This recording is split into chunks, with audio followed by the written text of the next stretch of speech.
It's Monday, July 10th, and we sort of saw this one coming from a mile or maybe 5 miles away. Some drone pilots are now buying third-party programs to get around restrictions built into flight control software. Quick drone safety lesson.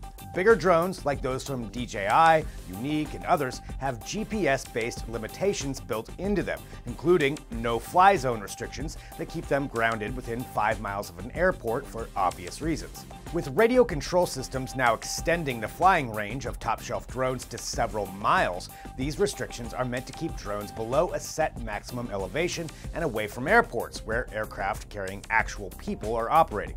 But the folks at Motherboard say there's a growing business of selling hacked or modified drone software to circumvent those restrictions, and one high-profile vendor is the ironically named website CopterSafe. So why doesn't the FAA or someone shut down the site? Well, that's difficult since it's operating out of Russia. The primary customers for the software hacks at this time are pilots of the popular DJI drones, and the company has responded by releasing new auto-updating software that is less vulnerable to the modified flight control software. But you know how it goes, software hacking is a race that never ends. US-based pilots should keep in mind that flying over FAA-capped elevations and into airport airspace is a huge no-no, and if you get caught, prepare to lose your drone, pay some gigantic fines, and maybe cool your heels in jail for a while. Remember, drones are aircraft, and if they crash into other aircraft, terrible things usually happen, so let's keep them away from airports.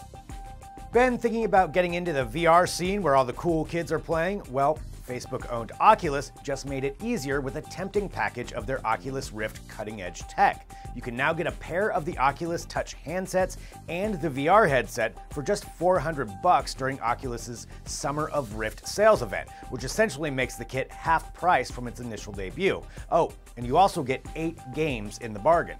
Why the big sale? The Rift is drifting behind the HTC Vive and the surprising success of the top-selling Sony PlayStation VR, so naturally, they'd like to get a sales boost. Keep in mind, you're going to need a hot rod PC to make the system work well, so there's always that small additional cost as well. But hey, if you've already got that covered, maybe now's the time to spend some time in the growing VR universe. Have fun. It's a new week, and that means a new week of iPhone 8 rumors, so let's get right to it. Notorious tech leaker Benjamin Geskin has taken to Twitter to say the new iPhone 8X 10 edition, whatever they're going to call it, could come in 2 new colors that aren't so much colors as much as textures, as in mirror finishes. Geskin posted these images to Twitter showing the phone in both a regular mirror finish and a black mirror finish, which is what we would of course choose. Apple does have a habit of introducing new colors with new phones, and we have to say, the mirror finish looks pretty fantastic. Again, we'll know more in September, if only September would ever get here. Until then, you can get more tech news updates at digitaltrends.com, on our Facebook page and YouTube channel, and of course check out all of our podcasts on iTunes or wherever you get yours. Thanks for watching, we'll see you tomorrow.